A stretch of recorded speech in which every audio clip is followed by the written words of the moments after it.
আসসালামু আলাইকুম। নবম দশম শ্রেণীর শিক্ষার্থী বন্ধুরা, আজ আমরা সাধারণ গণিতে অধ্যায় ১ নং প্রশ্নের সমাধান করব। নং প্রশ্ন দেওয়া আছে, সদৃশ আবৃত দশমিক ভগ্নাংশে প্রকাশ করো। ক, খ, গ, ঘ 4টে অঙ্ক আমরা সমাধান করব। সদৃশ আবৃত দুই ভাগে ভাগ করা যায়: সদৃশ আবৃত দশমিক ভগ্নাংশ, বিসদৃশ আবৃত দশমিক ভগ্নাংশ। বিসদৃশ আবৃত দশমিক ভগ্নাংশ হচ্ছে 2.23, 5.235। দশমিক বিন্দুর পর অনাবৃত্ত একটা, এখানে দশমিক বিন্দুর পর অনাবৃত্ত একটা। দশমিক বিন্দুর পর আবৃত একটা, এখানে দশমিক বিন্দুর পর আবৃত দুটো, অর্থাৎ মিল নেই। সংজ্ঞাটি বিসদৃশ আবৃত দশমিক ভগ্নাংশ। আবার দশমিক বিন্দুর পর আবৃত একটা, এখানে আবৃত দুটো, এখানে আবৃত তিনটে, এখানে সংখ্যা মিল নেই, অর্থাৎ বিসদৃশ আবৃত দশমিক ভগ্নাংশ। সদৃশ আবৃত দশমিক ভগ্নাংশ হচ্ছে 1.23442.016। দশমিক বিন্দুর পর অনাবৃত্ত একটা, এখানে দশমিক বিন্দুর পর অনাবৃত্ত একটা, অর্থাৎ মিল আছে। দশমিক বিন্দুর পর আবৃত দুটা সংখ্যা, দশমিক বিন্দুর পর আবৃত দুইটা সংখ্যা, অর্থাৎ দুটা মিল আছে, অর্থাৎ সদৃশ্য আবৃত দশমিক ভগ্নাংশ। আবার 2.4621, 3.5619। দশমিক বিন্দুর পর অনাবৃত্ত তিনটা, এখানে দশমিক বিন্দুর পর অনাবৃত্ত তিন, অর্থাৎ মিল আছে। দশমিক বিন্দুর পর আবৃত একটা, এখানে দশমিক বিন্দুর পর আবৃত একটা, মিল আছে। সংখ্যাটি সদৃশ আবৃত দশমিক ভগ্নাংশ।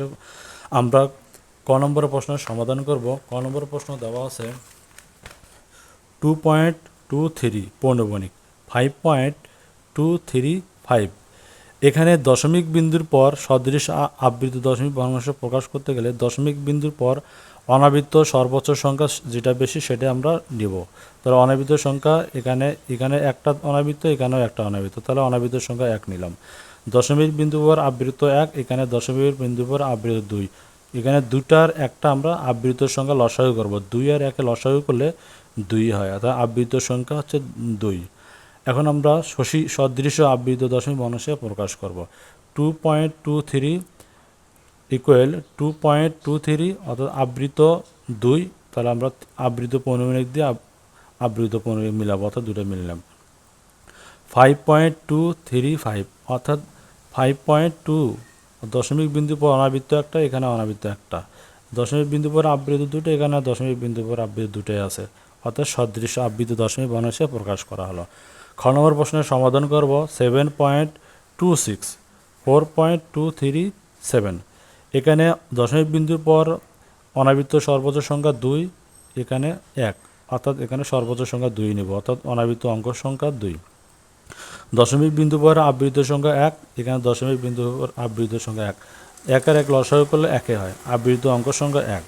আমরা সদৃশ আবৃত দশমিক ভগ্নাংশে প্রকাশ করব। 7.26 দশমিক বিন্দুর পর, অর্থাৎ এখানে আবৃত সংখ্যা অনাবৃত সংখ্যা 2, তাহলে আমরা অনাবৃত সংখ্যা 2টা আবৃত অঙ্ক দিয়ে আমরা অনাবৃত সংখ্যাকে মিলিয়ে নিলাম, অর্থাৎ 26। এখানে 7.26 অনাবৃত 2টা মিলাইলাম, এখানে আবৃত একটা।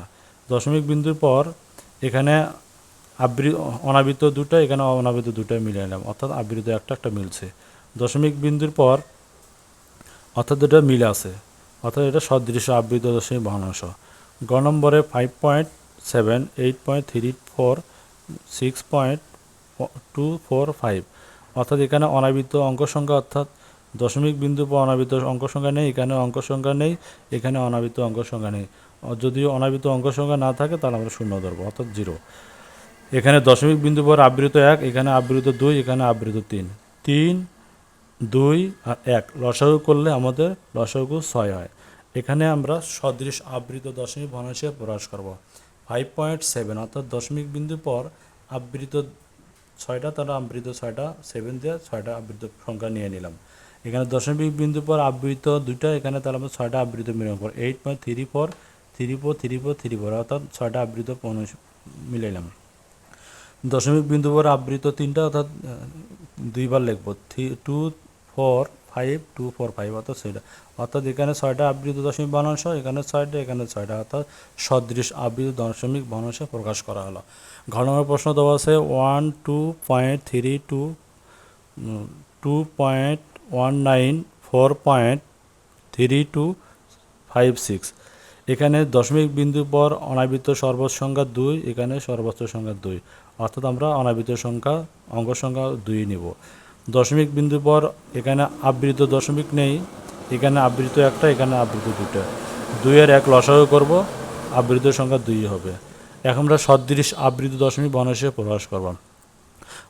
12.32, এখানে 12.32 আবৃত সংখ্যা 2, এখানে আবৃত সংখ্যা নেই, অর্থাৎ আমরা 0 দিয়ে আবৃত সংখ্যা পূরণ করলাম। দশমিক বিন্দু পর আবৃত সংখ্যা 9 আছে, অর্থাৎ আমরা আবৃত সংখ্যা 2 দরকার, অর্থাৎ 9 দিয়ে আবৃত সংখ্যা পূরণ করলাম। দশমিক বিন্দু পর আবৃত সংখ্যা হচ্ছে দুটো মিলিয়ে নিলাম, অনাবৃত 2টা মিলাইছে আর আবৃত 2 দেওয়া আছে, তার 2টা আবৃত সংখ্যা নিলাম। এখানে দশমিক বিন্দু পর অনাবৃত 2টা, আবৃত 2টা, দশমিক বিন্দু পর অনাবৃত 2টা, এখানে আবৃত 2টা, দশমিক বিন্দু পর অনাবৃত 2টা, এখানে আবৃত 2, অর্থাৎ মিল আছে, অর্থাৎ সদৃশ আবৃত দশমিক বর্ণসে প্রকাশ করা হলো।